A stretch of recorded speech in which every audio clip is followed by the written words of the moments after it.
Movimientos indígenas en México, cuarta parte, a manera de conclusión. De 112 eventos que contamos, podemos hacer una interpretación. Primero, los movimientos de resistencia armada militar, con el 38.39%, fue el de mayor expresión de los movimientos, en donde muestra la reacción inmediata indígena primeramente a la conquista. Fue la resistencia ante la subordinación. En un segundo momento, la reacción radical ante las formas de explotación frente al trabajo esclavizante, sobre todo en las minas, tributo y la encomienda.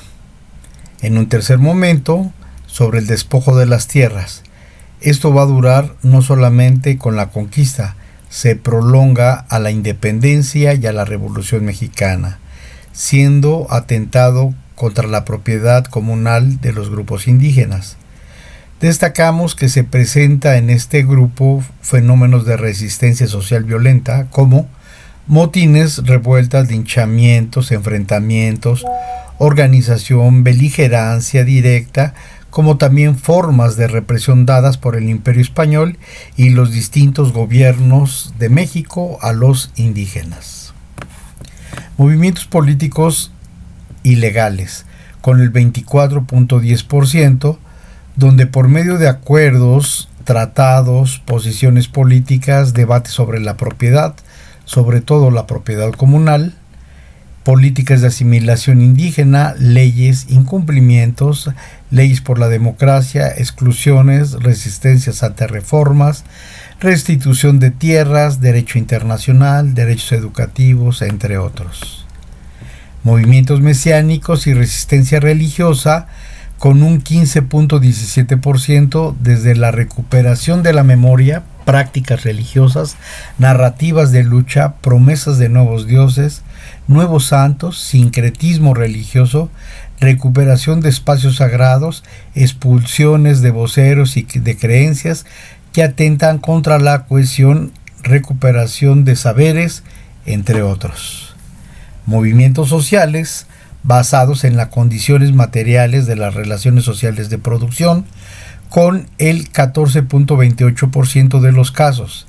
Empieza con los procesos de desmantelamiento de las formas de organización económica política de los pueblos indígenas, rompiendo en el proceso de conquista, posteriormente en los siglos XVII, XVIII, XIX y XX, con las formas de sobrevivencia, principalmente la tenencia de la tierra comunal, los procesos de peonaje, posteriormente de proletarización y lumpenproletarización de los indígenas, la privatización del agua, las expulsiones de los territorios que fueron despojadas por los grupos indígenas en zonas mineras, zonas de producción agrícola, zonas de distribución de mercancías o zonas estratégicas para el control político.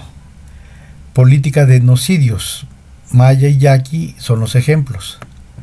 Luchas por la obtención de medios de producción como la tierra en la Revolución Mexicana, etc.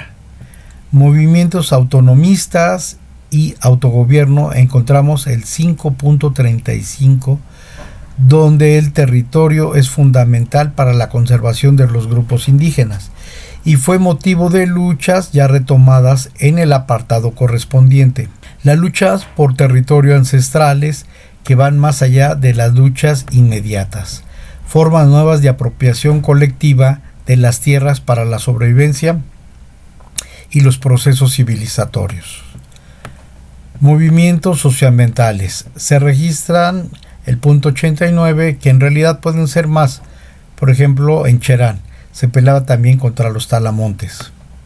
Luchas intergrupales se dan en un contexto de la colonia, supuestamente es el 0.89%, pero reflexionando puede ser que también entre aztecas y tlaxcaltecas u otro aliado del Imperio Español.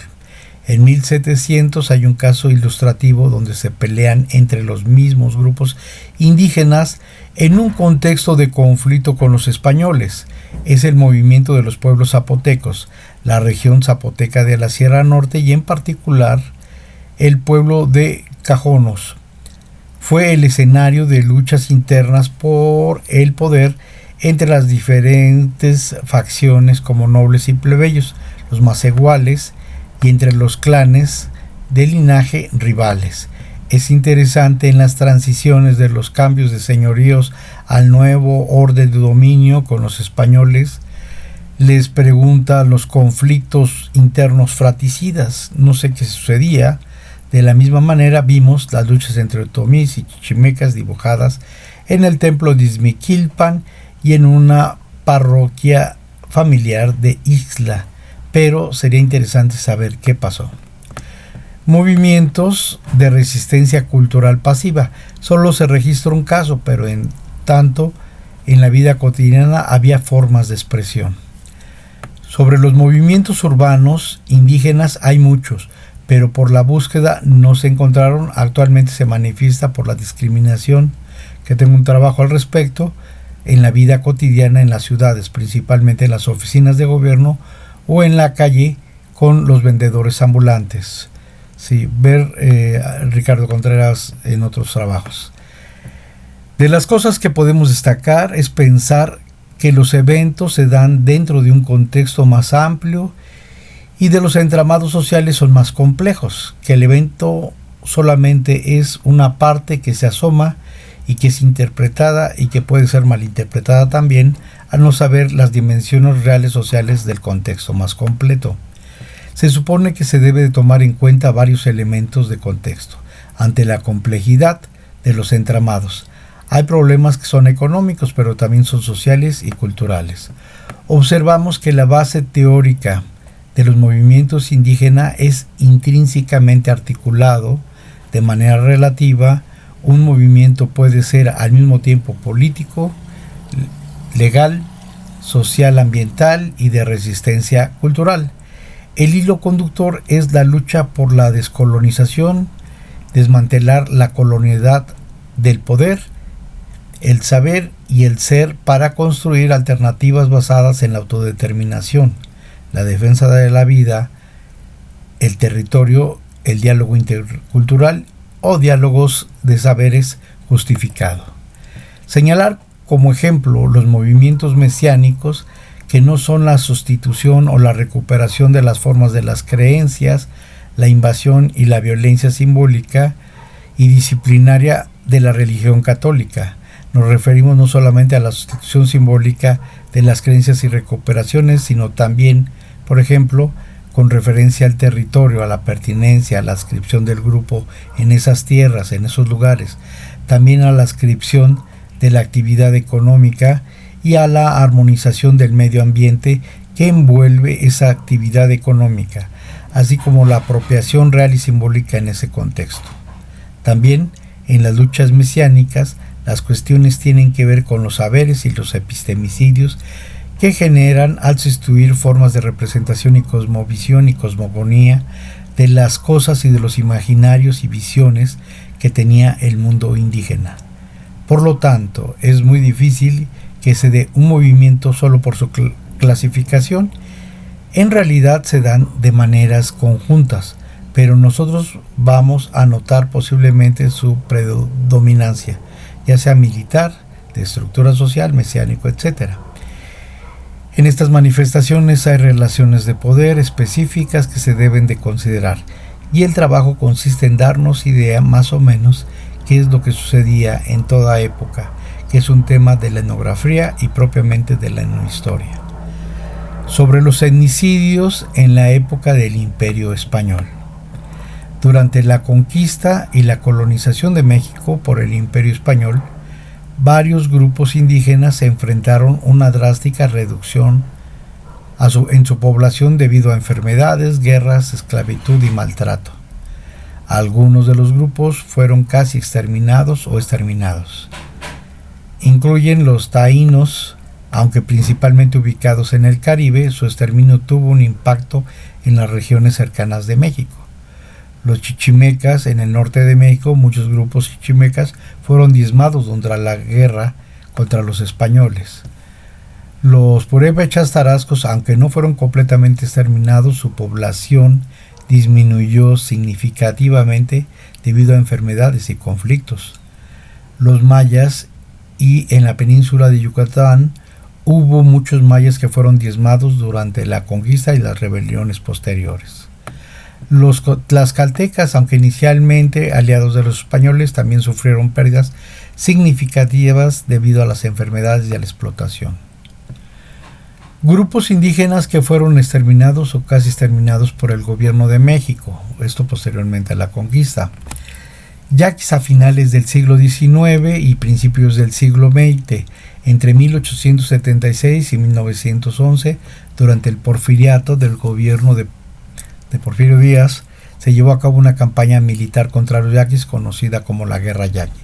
Esto incluyó deportaciones masivas a Yucatán y a Oaxaca, así como ejecuciones. Mayas en la Guerra de Casta en 1847 y 1901. Este conflicto comenzó en 1847 y se extendió hasta principios del siglo XX.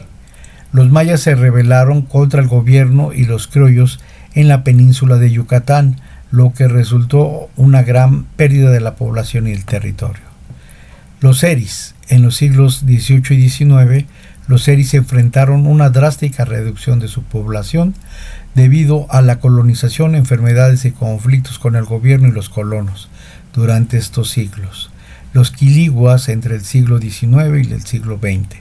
Los quiliguas han sido una población que ha disminuido significativamente debido a la marginación, la pérdida de tierras y la falta de reconocimiento de sus derechos en estos periodos.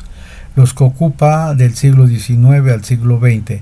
Este grupo ha enfrentado desafíos similares, incluyendo la pérdida de su territorio tradicional y la disminución de su población durante estos siglos.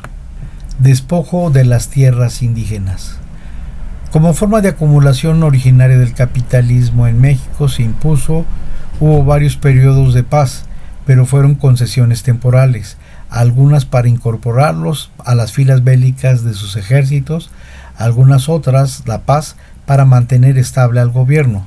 Algunas fueron desplazamientos, especie de éxodos, para evitar los daños de los indígenas. El despojo se dio en las tierras que tenían recursos, en las tierras de cultivo, para meter agua y posteriormente ganado, y otras fueron de despojo eminente, cuando descubrieron metales preciosos en los territorios indígenas. Otras veces porque hicieron villas o la infraestructura del imperio, supuestamente otras porque veían la tierra ociosa. Muchas de ellas fue el pretexto para expropiar o arrebatar esos territorios. En México, el despojo de las tierras de los pueblos indígenas ha sido un problema histórico que se remonta a la época colonial y se ha perpetrado en diferentes periodos, incluyendo en el siglo XIX y XX. Algunos de los pueblos indígenas han sufrido más el despojo de tierras. Son los mayas durante la Guerra de Castas en 1847 y 1901 en la península de Yucatán. Los mayas enfrentaron un despojo masivo de tierras, lo que llevó a un levantamiento prolongado contra el gobierno y los hacendados. Los yaquis y los mayos en el norte de México, particularmente en Sonora, estos pueblos indígenas enfrentaron el despojo sistemático de sus tierras durante el porfiriato de 1876 a 1911, cuando el gobierno promovió la expansión de la agricultura y la minería en sus territorios. Los zapotecos y mixtecas en Oaxaca, estos pueblos han enfrentado conflictos por la tierra desde la época colonial, pero el despojo intensificó durante el siglo XIX con las implementaciones de las leyes de reforma que permitieron la privatización de las tierras comunales. Los nahuas en el centro de México, los nahuas han enfrentado despojos de sus tierras desde la conquista española, pero este problema se agravó durante el siglo XIX con la expansión de las haciendas. Los mayores epistemicidios que el Imperio Español impuso a los grupos indígenas en México. El Imperio Español, en el proceso de conquista y colonización de los territorios que hoy conforman México, implementó las políticas y acciones que resultaron en lo que se reconoce como los epistemicidios. es decir, la destrucción o supresión sistemática de los sistemas de conocimiento, saberes, cosmovisiones y formas de aprendizaje de los pueblos indígenas. Estos epistemicidios fueron parte integral de un proyecto más amplio de dominación cultural, religiosa y política. Entre los mayores se encuentran la destrucción del sistema de escritura y memoria histórica, los códices. Los españoles en particular, misioneros y autoridades, consideraron a los códices mesoamericanos, como los mixtecos, mayas o mexicas, como obras del demonio o supersticiones. Se llevaron a cabo quemas masivas de códices, como la ordenada por Fray Juan de Zumárraga en la década de 1530, que resultó en la pérdida irreparable de miles de documentos que contenían conocimiento histórico, astronómico, médico, religiosos y culturales. Esto no solo eliminó los registros históricos, sino que desarticuló los sistemas de transmisión de conocimiento ancestral. La imposición del idioma, el castellano y la erradicación de las lenguas indígenas. El español se impuso como una lengua de poder, administración, evangelización y educación, marginando a las lenguas nativas. Aunque algunos misioneros aprendieron que las lenguas indígenas para evangelizar y crearon gramáticas, el objetivo final era hispanizar y cristianizar, no preservar los saberes autóctonos. La castellanización forzada se llevó a la pérdida del vocabulario, los conceptos filosóficos, los conocimientos encapsulados en las lenguas como el náhuatl, el maya, el zapoteco, entre otras. La persecución y satanización de prácticas religiosas y cosmovisiones. La cosmovisión indígena, basada en la relación cíclica con el tiempo, la naturaleza y lo divino, fue considerada pagana y demoníaca. Se prohibieron los rituales, ceremonias y festividades, y se destruyeron los templos y esculturas y símbolos sagrados, como el Templo Mayor en Tenochtitlán. La imposición del cristianismo católico buscó reemplazar las deidades y narrativas indígenas, desarticulando así la base espiritual que organizaba el conocimiento y la vida social. La supresión de conocimientos médicos y tradicionales, la medicina indígena, que incluía el uso de plantas, minerales, prácticas quirúrgicas y en conocimientos anatómicos avanzados, fue desacreditada y asociada con brujería. Aunque algunos cronistas, como Francisco Hernández, recopilaron información sobre herbolaria, gran parte del conocimiento curativo fue perseguido y se perdió o se mantuvo en la clandestinidad. La introducción de la medicina europea marginó a los terapeutas tradicionales, como el tzitzil en náhuatl, que se les deslegitimaron sus saberes. Reorganización espacial y social, la destrucción de centros de conocimiento. Los centros educativos indígenas como el Calmecac o el Tepochcali, entre los mexicas, fueron destruidos o reemplazados por instituciones coloniales, colegios para indígenas, pero con currículum europeo.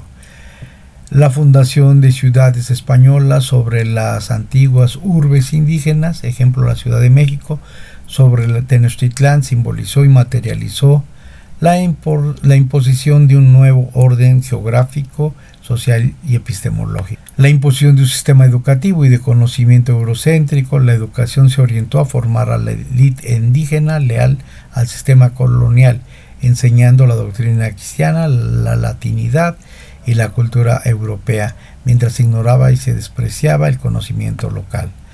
Aunque el Colegio de la Santa Cruz de Tlatelolco en 1536 fue un intento de educar a indígenas en la cultura europea, preservan algunos saberes, finalmente decayó y no logró evitar la subordinación total epistémica. Alteración de los sistemas agrícolas y ambientales. Se introdujo especies europeas, el trigo y el ganado, y se impusieron técnicas agrícolas ajenas, desplazando los sistemas nativos como las chinampas o las milpas, que era resultado del conocimiento acumulado dentro de siglos. Esto no afectó la soberanía alimentaria, sino que erosionó saberes agroecológicos y de manejo de territorio. la resignificación y folclorización del conocimiento sobreviviente. El conocimiento indígena que logró preservarse fue seguido y reinterpretado desde una lógica europea, despojando de su contexto el significado original. Ejemplo, la reinterpretación cristiana del calendario ritual. Muchos saberes conservaron de manera fragmentaria o formas de supervivencia, perdiendo su estatus de sistemas válidos de conocimiento.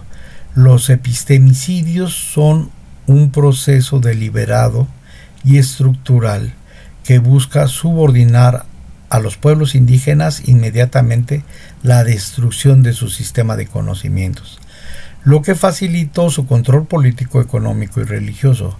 Sin embargo, es importante destacar la resistencia epistémica indígena. Muchos saberes sobrevivieron en la oralidad, en las prácticas cotidianas y en los sincretismos que hoy son reivindicados como parte de la identidad y el patrimonio cultural en México. La recuperación actual de estos sistemas de conocimiento es un acto de justicia cognitiva y de colonialidad.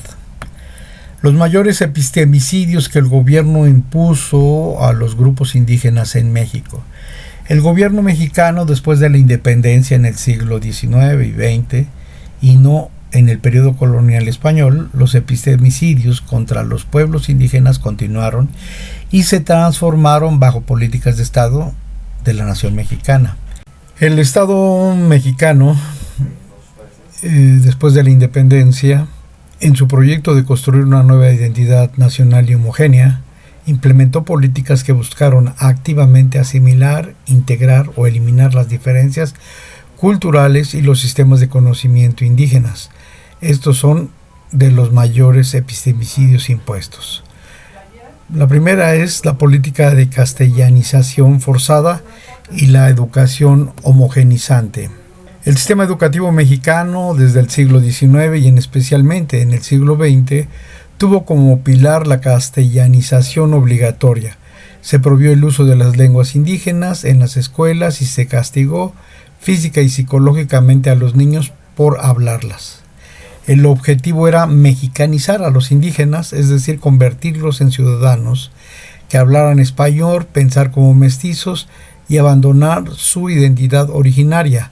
Esto causó desprecio internalizado hacia la lengua y el conocimiento propio, interrumpiendo la transmisión intergeneracional de saberes.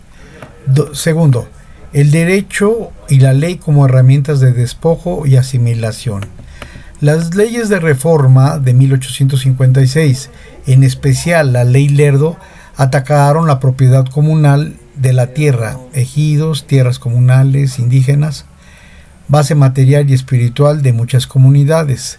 El concepto occidental de la propiedad privada individual se impuso sobre los sistemas de tenencia colectiva y la cosmovisión que vincula la tierra con la identidad, los ancestros y la comunidad.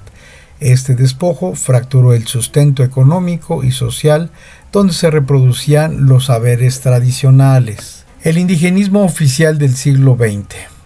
El Instituto Nacional Indigenista, creado en 1948, aunque aparentaba ayudar a los pueblos indígenas, operaba bajo la lógica de asimilacionista y paternalista. Sus programas, impulsados por antropólogos y funcionarios mestizos, defendían que era lo mejor para los indígenas desde la perspectiva occidental y del progreso. Esto invalidaba sus propias formas de gobierno, justicia, usos y costumbres, medicina, organización social, tratándolas como obstáculos para el desarrollo. Políticas de integración nacional y desprecio a los saberes locales. Grandes proyectos de desarrollo nacional se implementaron sin consultar a las comunidades, devastando sus territorios y conocimientos. Entonces, las cuestiones como los megaproyectos y las presas fueron pues las principales de las causas, como el inundamiento de tierras mazatecas y chinantecas. Proyectos agroindustriales que promovieron monocultivos con agroquímicos, desplazando la agricultura milpera, sobre todo el maíz criollo, y el conocimiento agroecológico asociado a ella. El conocimiento indígena sobre el manejo del territorio, la biodiversidad y la sostenibilidad fue principalmente ignorado y considerado atrasado. El sistema de justicias y la negación de la jurisdicción indígena. El Estado mexicano impuso un sistema único que desconoció y criminalizó los sistemas normativos internos de los pueblos, llamados de usos y costumbres. Las autoridades tradicionales y sus formas de resolver los conflictos fueron vistas como primitivas o ilegítimas. Esto constituye un epistemicidio jurídico al negar la validez de todo sistema de pensamiento legal basado en la comunidad y la reparación, no en el castigo. Folclorización y apropiación cultural. El Estado mexicano promovió la visión folclorizada de los indígenas. Son valiosos por su artesanía, música, danzas, pero sus saberes profundos, filosóficos, médicos, astronómicos, son ignorados y reducidos a curiosidades. Esto niega la agencia intelectual y política, confinándolos a un pasado estático y negando la evolución de la contemporaneidad de sus conocimientos. Los medios de comunicación masiva y la homogeneización cultural. En el siglo XX, la expansión de la televisión, la radio, controladas por los intereses comerciales y estatales, sirvió como una poderosa herramienta para promover el estilo de vida consumista, urbano, mestizo, marginado, aún más las lenguas y contenidos indígenas. Bueno, a pesar de estos epistemicidios, la resistencia ha sido constante. Hitos importantes. Bueno, pues está la rebelión zapatista, que colocó en la agenda nacional la demanda de autonomía y derecho a su propia cultura y educación. Las reformas constitucionales como reconocimiento de México como una nación pluricultural en 1992, los derechos indígenas de los pueblos en el 2001, aunque su implementación sigue siendo deficiente. El surgimiento de universidades interculturales y radios comunitarios que buscaban revertir estos procesos. El epistemicidio no terminó con la colonia española. El Estado mexicano posindependentista continuó y modernizó estas prácticas a través de la educación, el derecho a las políticas económicas y un proyecto nacionalista que veía la diferencia indígena como un problema a resolver. Reconocer esta continuidad histórica es crucial para entender las demandas actuales de los pueblos originarios por autonomía, educación bilingüe y justicia epistémica. En realidad, para la clasificación de los movimientos no fueron muy claros los criterios, ya que en realidad se presentan eventos simultáneos, por ejemplo, movimientos armados, religiosos, imposición de encomiendas, despojos de tierra, contra la opresión y discriminación, la condición del pago de impuestos, contra la explotación laboral, se dieron en varios casos. Solo se tomó los factores que consideraron que distinguían principalmente a los movimientos. Nota: sobre la cuantificación solo es ilustrativa, no es muy precisa de este trabajo, solo es indicativa, ya que anteriormente en un trabajo más detallado más profundo, como el que se llevó a cabo por el Archivo General de la Nación, se calculó solamente en la región del norte de la Nueva España de 1680 a 1821 más de 500 luchas indígenas, cuestión que no se abordó con más detalle en los 112 datos anuales que nosotros recuperamos. Es solo una primera descripción de lo que pasó. Bueno, con esto agradecemos el trabajo.